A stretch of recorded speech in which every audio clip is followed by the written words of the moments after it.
everyone, Ray here. In this video I'm going to be doing my February 2025 monthly haul.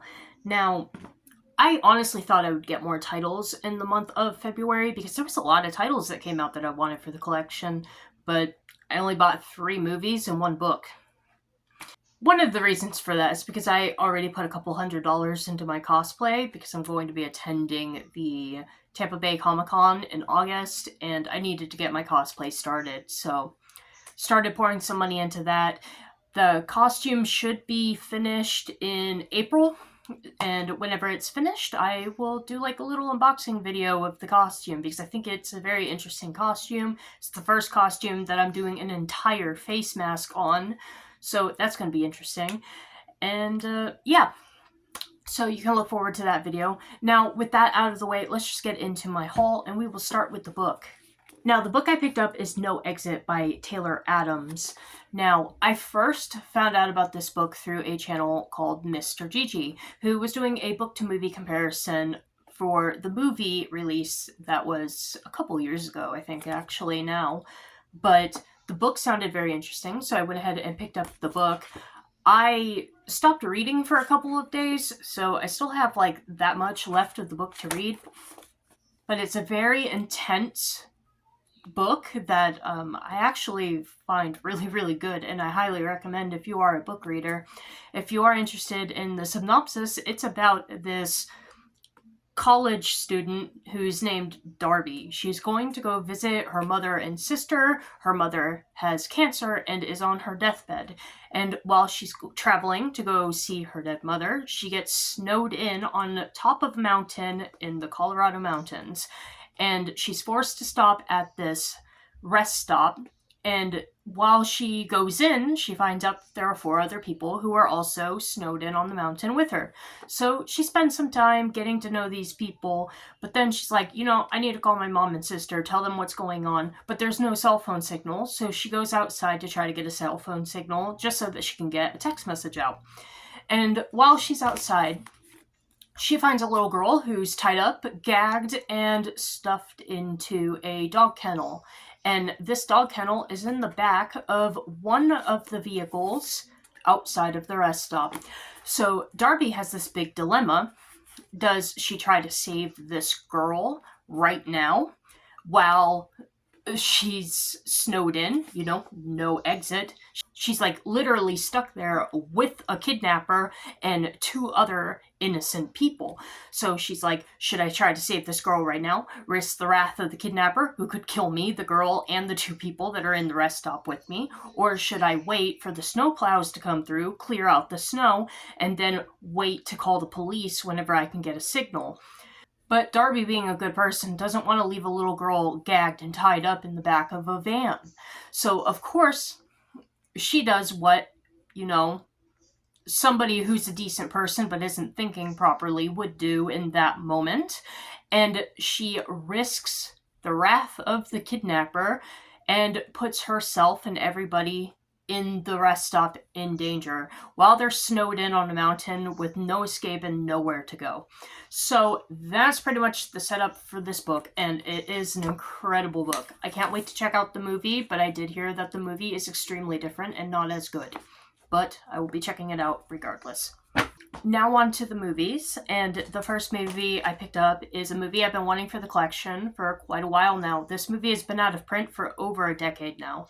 And just recently, a boutique title called Deaf Crocodile got a limited release for this movie, and that is Feburaray. Now, Deaf Crocodile did have 2 versions of this movie. They had this, really beautiful box set that I actually pre-ordered. I was going to get that version of the movie. However, it was, close to $60, that box set, where just the regular standard was a little over $30. So it was $30, $60, and I'm like, I really don't need the big box set. I don't like this movie that much, but I did really, really want this movie for the collection. Now, this movie is based off of a book. I think the book is French, but the movie is German. I know that. But it's been a few years since I've seen this movie. About 12 to 13 years since I've seen this movie. But if I'm remembering the movie correctly, it's about this cat. Don't know his name. Don't really care at the moment. But him and his owner move across the sea. I think they're from America and they're going to France. I think it takes place in France, but I don't know. It could be German too. Like I said, don't remember, but I know the movie's German. But anyway, they move to this city, and the cat is like a detective, and his owner's a detective too. So it's kind of cool. His human is like a human detective. He's a cat detective, and anyway, he gets to know and meet the other cats in the neighborhood, and suddenly like a string of cat murders start to happen where cats are being like brutally murdered, and he meets this cat. Don't remember his name. I think it's Red. And the only reason why I'm thinking I'm remembering his name is because he's the best character in the movie. Oh no, his name's Blue. Blue. He meets Blue, and they investigate the cat murders.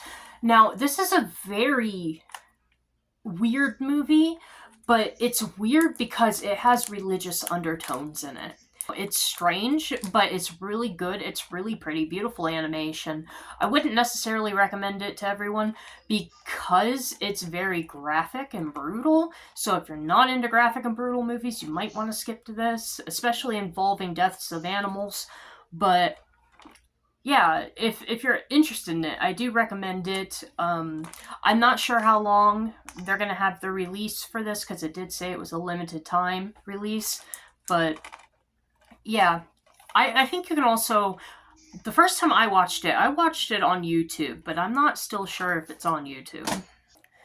The next movie I got is Nosferatu.